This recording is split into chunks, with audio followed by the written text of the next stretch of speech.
수강생 여러분 안녕하세요. 지난 시간은 국제경제 환경의 변화에 대해 살펴보았습니다. 이번 시간은 경제 안정화 종합시책과 경제 자유화라는 주제 하에서 한국 경제 내에서 이루어진 변화에 대해 설명하도록 하겠습니다. 국제경제 체제가 자유화 흐름으로 전환된다고 하더라도 국내에서 경제 제도 변화가 이루어지지 않는다면 아무 쓸모가 없을 것입니다. 그러나 세계적으로는 신자유주의가 대두하고 국제경제에서도 자유화의 물결이 강하게 일기 시작한 1970년대 후반에 한국 경제 내에서도 중요한 변화가 나타나기 시작하였습니다. 먼저 지적할 수 있는 것은 그간의 정부 주도의 성장 제일주의 정책이 한계에 직면했다는 인식이 확산되었습니다. 이 정책의 핵심은 정부가 육성하고자 하는 산업을 선정하여 적극적인 외자 도입과 팽창적인 통화 정책을 통해 특정 산업을 건설하는 것이라고 할 수 있습니다. 그런데 이러한 정책을 지속적으로 추진한 결과 1970년대부터 물가는 매년 빠르게 상승하였습니다. 이 표는 1970년대의 물가 상승률을 정리한 것입니다. 우선 지적할 수 있는 것은 이 기간의 물가 상승률은 항시 두 자리를 기록했다는 점입니다. 다음에 확인할 수 있는 것은 중화공업화가 본격적으로 추진된 1973년 이후에 물가 상승률이 더욱 높아졌다는 점입니다. 1974년의 물가 상승률은 이 기간에 가장 높은 30.6%를 기록하였고 1974년에서 1978년까지의 평균 물가 상승률은 22.4%였습니다. 당시 전문가들에 따르면 1970년대 후반에 나타난 이런 인플레이션은 정부의 성장 제일주의 정책을 토대로 한 국민 경제의 총수요가 잠재 GNP를 만성적으로 초과했기 때문에 발생한 것이라고 진단하였습니다.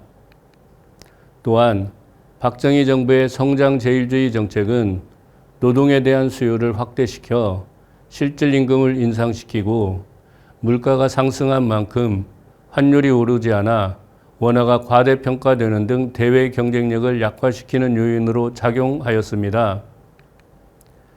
이런 상황에서 한국 정부는 만성적인 인플레이션 구조하에서 경제 성장이 지속될 수 있을 것인가 하는 문제에 대해 의문을 갖고 1978년 초부터 한국개발연구원과 함께 이 문제를 연구하기 시작하였습니다.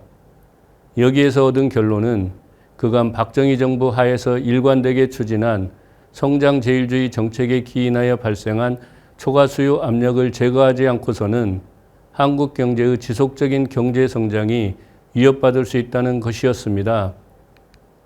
따라서 경제기획원을 중심으로 한 한국 정부는 정부의 경제운용 기조의 변화를 포함한 새로운 전략을 마련하였고 이것은 1979년 4월 17일에 발표된 경제안정화 종합시책이었습니다.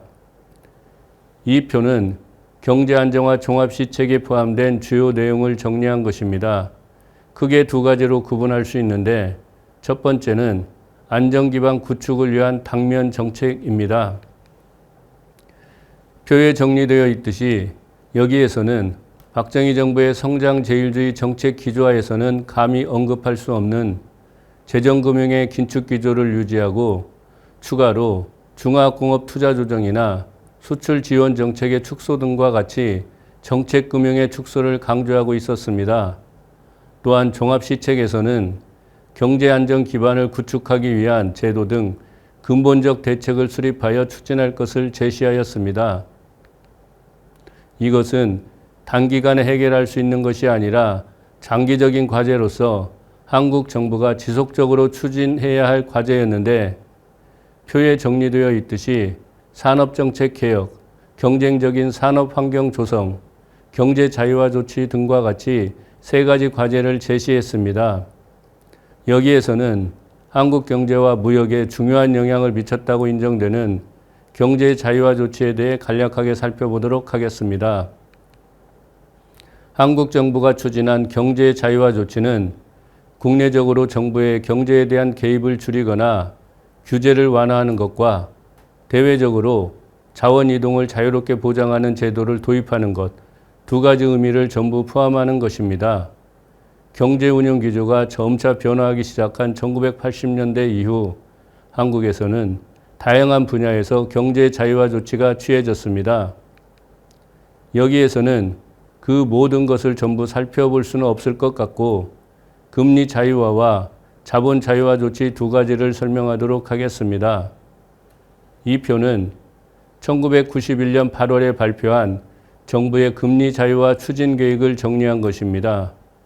정부는 금리의 가격 기능 제고에 의한 자금 배분의 효율화와 금융의 극제화 추세에 대비한 국내 금융산업의 경쟁력 제고를 위해 금리 자유화 추진 계획을 발표하였습니다. 표에서 확인할 수 있듯이 금리 자유화는 실물 경제 여건이나 금융시장 동향 및 경제 주체의 대응 능력 등을 고려하여 점진적, 단계적으로 추진할 것을 발표하였으며 1996년까지는 요구불 예금 등 일부 단기 수신금리를 제외한 모든 금리를 자유화하기로 계획한 것이었습니다. 또한 자유화의 순서에 있어서는 수신금리보다 여신금리를 상대적으로 빠른 속도로 자유화하고 수신금리 중에는 금융상품 간의 급격한 자금 이동 및 시중 자금의 단기화를 방지하기 위해 장기, 거액 상품의 금리로부터 단기, 소액 상품의 금리 순으로 자유화하고자 하였습니다.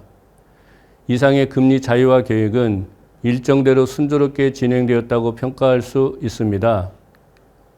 가령 1991년 11월에 제1단계 자유화 조치가 취해졌고 제2단계 자유화 조치는 1993년 11월에 추진되었습니다.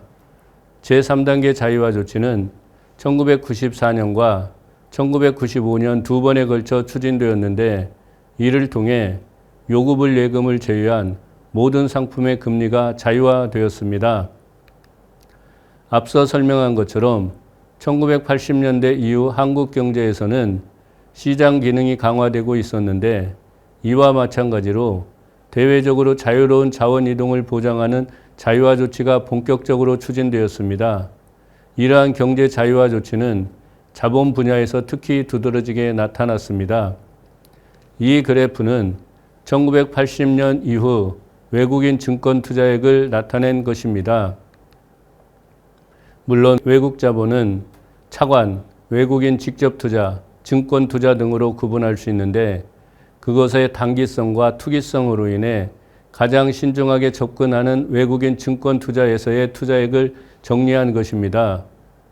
1981년 1월 증권시장 국제화 장기 계획이 발표된 이후 증권시장은 급격한 자본 유출입으로 초래될 수 있는 국내 경제의 혼란을 최소화하기 위해 1980년대 초기에는 점진적으로 그리고 간접 투자만 허용하는 방식으로 개방되었습니다. 그러다가 1990년대 초에 일정 한도 내에서 국내 상장 주식에 대한 직접 투자를 허용하면서 외국인의 증권 투자액은 빠르게 증가하여 외환위기 직전인 1996년에 외국인 증권 투자액은 212억 달러에 달했습니다. 그러나 이때까지만 하더라도 외국인의 증권 투자에는 제한이 있었습니다. 가령 개별 종목의 발행 주식 총수에서 외국인이 구매할 수 있는 비중이 제한되었는데 1992년에는 10%, 1996년에는 20%였습니다. 그러다가 1997년 외환위기를 겪는 와중에 IMF 구제 금융을 받으면서 이러한 제한은 점차 완화되어 1997년 12월에는 55%로 확대되었고 급기야 1998년 5월에는 이러한 제한이 완전히 폐지되었습니다. 한국에서 자본 자유화 조치는 대체적으로 외국인 증권 투자에서 보이는 것과 유사한 방식으로 진행되었다고 할 수 있습니다. 즉, 1980년대 초에 자유화 조치를 발표하고 점진적으로 추진하다 1990년대 초반에 특히 OECD 가입을 준비하면서 자유화가 빠르게 진전되었고 결정적으로 1997년 외환위기를 거치면서 경제 자유화가 완성되었던 것입니다. 이를 통해 한국 경제는 더욱 개방적인 경제로 전환해 갔다고 평가할 수 있을 것입니다. 이번 시간은 1970년대 후반에 성장 일변도 정책이 한계에 부딪히면서 한국 정부가 경제 운영 기조를 변경하고 그에 따라 경제 자유화 조치가 본격적으로 추진된 점을 설명하였습니다. 다음 시간은 이런 환경에서 한국의 무역이 어떻게 전개되었는지를 살펴보도록 하겠습니다.